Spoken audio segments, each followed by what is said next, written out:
Almir اس وقت حسن کے ساتھ پارک میں موجود تھا۔ حسن سے اس کی ملاقات تقریباً 5 سال پہلے ہوئی تھی۔ وہ دونوں اٹلی میں ایک ہی ہاسپٹل میں اکٹھے خدمات سر انجام دے رہے تھے۔ آج کل ان دونوں کی چھٹیاں چل رہی تھیں اور آج المیر اپنے دوست کو اپنی زندگی کی کہانی سنا رہا تھا۔ کہانی کا آغاز اس نے یہاں سے کیا کہ جیسے ہی المیر عمر کے اس حصے میں پہنچا جہاں بچے کو اپنے ارد گرد کی چیزوں کی سمجھ آنا شروع ہوتی ہے، اس وقت سے اس نے ہر صبح گھر میں ابو کے غصے بھری چنگھاڑ ہی سنی تھی، جیسے انہیں پیار سے بات کرنا معلوم ہی نہ ہو۔ المیر کے ساتھ اس گھر میں اس کے 2 بڑے بھائی اور امی بھی رہتی تھیں۔ امی ابو میں نہ جانے شروع سے کس بات کا اختلاف تھا، وہ کبھی سمجھ نہ پایا، لیکن جیسے جیسے بڑا ہوا اسے محسوس ہونے لگا کہ جیسے ابو کے بیجا غصے اور ہر وقت کی روک ٹوک نے امی کو بھی نالاں کر دیا ہے۔ وہ اب ان کی ہر بات کا جواب دینے لگی تھیں۔ صبح شام گھر میں لڑائی کا ماحول رہتا۔ دونوں بڑے بھائی تو لاؤبالی اور اپنے کام میں مگن رہنے والے تھے۔ انہیں اب روز کے لڑائی جھگڑوں سے فرق نہیں پڑتا تھا۔ المیر کے ابو پراپرٹی کا کام کرتے تھے۔ بڑے بھائی نے بھی بزنس مینجمنٹ کی تعلیم حاصل کر رکھی تھی اور الگ سے اپنا آفس بنا لیا تھا، جبکہ دوسرا بھائی لاہور میں اپنی فیملی کے ساتھ رہتا تھا۔ ایسا نہیں تھا کہ ابو کا مزاج امی کے ساتھ ہی سخت رہا ہو، ان کا مزاج تو بچوں کے ساتھ بھی ایسا ہی تھا۔ ہر بات میں اپنا حتمی فیصلہ سنا دیا کرتے، کسی کی رائے کو اہمیت نہ دیتے، کبھی اپنی غلطی نہ مانتے۔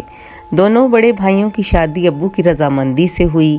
اس میں ان دونوں کی رائے شامل تھی یا نہیں، اس سے ان کے ابو کو کچھ فرق نہ پڑتا تھا، لیکن بہرحال وہ دونوں اپنی ہی بیویوں کے ساتھ ٹھیک تھے۔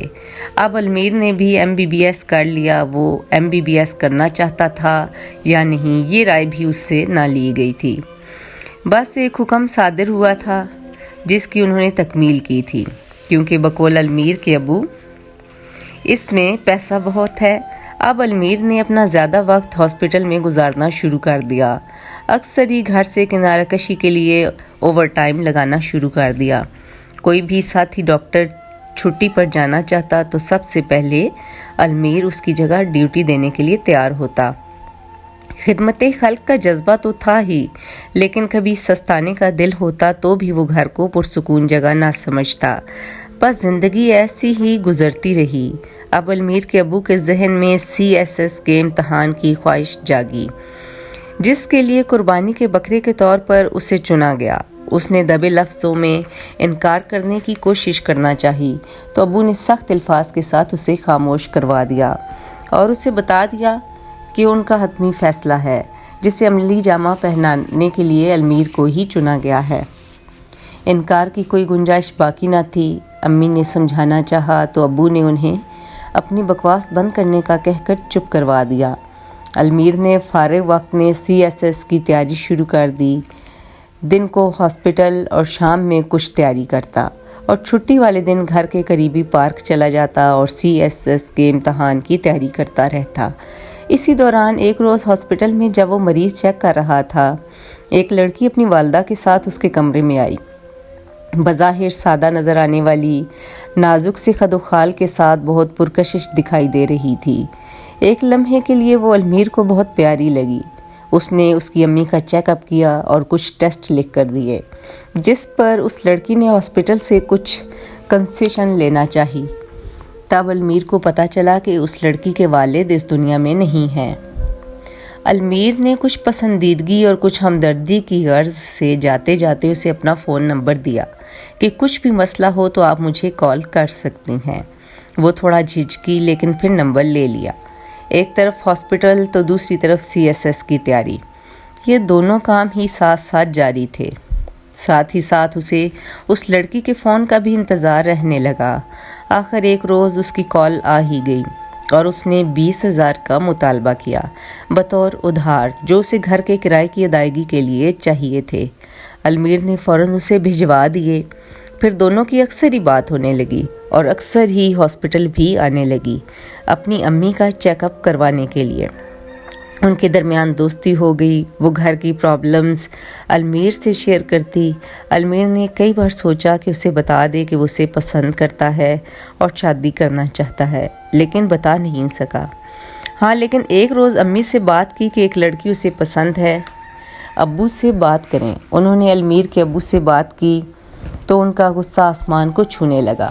فوراً المیر کے کمرے میں گئے اور سوئے ہوئے المیر کو پاؤں کی ٹھوکری مار کر اٹھایا۔ ایک دو تھپڑ بھی اس کے منہ پر رسید کر دیے کہ آخر تم ہوتے کون ہو ایسی بےہودہ بات کرنے والے؟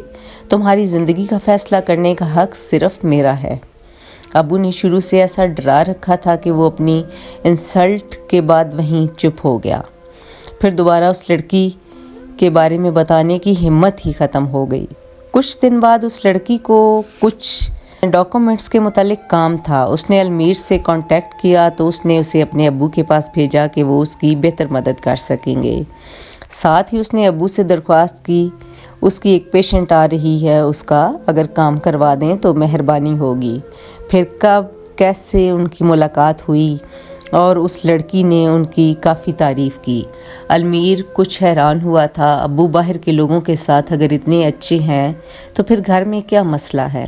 اب اکثر ہی وہ المیر کو میسیج کا رپلائی نہ کرتی اور اکثر کال ریسیو نہ کرتی، کسی نہ کسی مصروفیت کا بہانہ لگا دیتی۔ کچھ روز بعد ایک رات اچانک امی ابو کے کمرے سے رونے چیخنے کی اونچی اونچی آوازیں آئیں تو پتہ چلا ابو نے امی کو بتایا ہے انہوں نے دوسری شادی کا فیصلہ کر لیا ہے اور وہ جلد ہی اپنی دوسری بیوی کو اس گھر میں لانا چاہتے ہیں۔ لیکن اس وقت بھی المیر کے وہم و گمان میں بھی یہ بات نہیں تھی کہ وہ لڑکی وہی ہو سکتی ہے جس سے وہ پیار کرتا ہے۔ گھر میں کسی کی جرت نہیں تھی کہ کوئی اس فیصلے کے خلاف آواز اٹھاتا، چاہ کے بھی کوئی امی کے لیے احتجاج نہ کر سکا۔ جلد ہی وہ لڑکی ابا کے ساتھ گھر آئی، جسے دیکھ کر ایک بار تو المیر کے پاؤں تلے سے زمین نکل گئی۔ اس نے دل ہی دل میں گھر چھوڑنے کا فیصلہ کر لیا۔ کچھ پیسے اس کے پاس تھے، کچھ دوستوں سے ادھار لے کر اس نے ڈنکی لگائی اور ترکی پہنچ گیا۔ پھر وہاں سے کافی مشکلات کے بعد اٹلی۔ کچھ وقت لگا اسے وقت اور حالات کا مقابلہ کرنے میں۔ اس کا دل ٹوٹ چکا تھا۔ بعد میں اسے پتہ چلا کہ اس کے ابو نے اس لڑکی کی دونوں بڑی بہنوں کی شادی بھی کروا دی اور اس کی امی کو گھر بھی لے دیا۔ شاید ان سب کے بدلے میں انہوں نے اس سے شادی کر لی۔ پھر المیر کی امی بھی گھر چھوڑ کر بڑے بیٹے کے پاس لاہور چلی گئیں اور گھر کے ماحول سے تنگ آ کر دوسرا بھائی بھی آخرکار بغاوت پر اتر آیا اور اپنی فیملی لے کر الگ شفٹ ہو گیا۔ اب اتنا وقت گزرنے کے بعد المیر اپنے ٹوٹے ہوئے دل کی کرچیوں کو سنبھال رہا تھا۔ اس نے امی کو 3 سال پہلے اپنے پاس بلا لیا تھا اور امی کے کہنے پر اپنی خالہ کی بیٹی سے شادی کر لی تھی اور ایک چھوٹے سے بیٹے، ماں اور بیوی کے ساتھ یہاں پرامن زندگی گزار رہا تھا۔ کبھی کبھی ابو کی یاد ستاتی، لیکن ان کی ہوئی زیادتیوں کی وجہ سے پلٹ کر نہ دیکھا کہ وہ اپنی نئی زندگی شروع کرنے کے بعد اب کیسے رہ رہے ہیں۔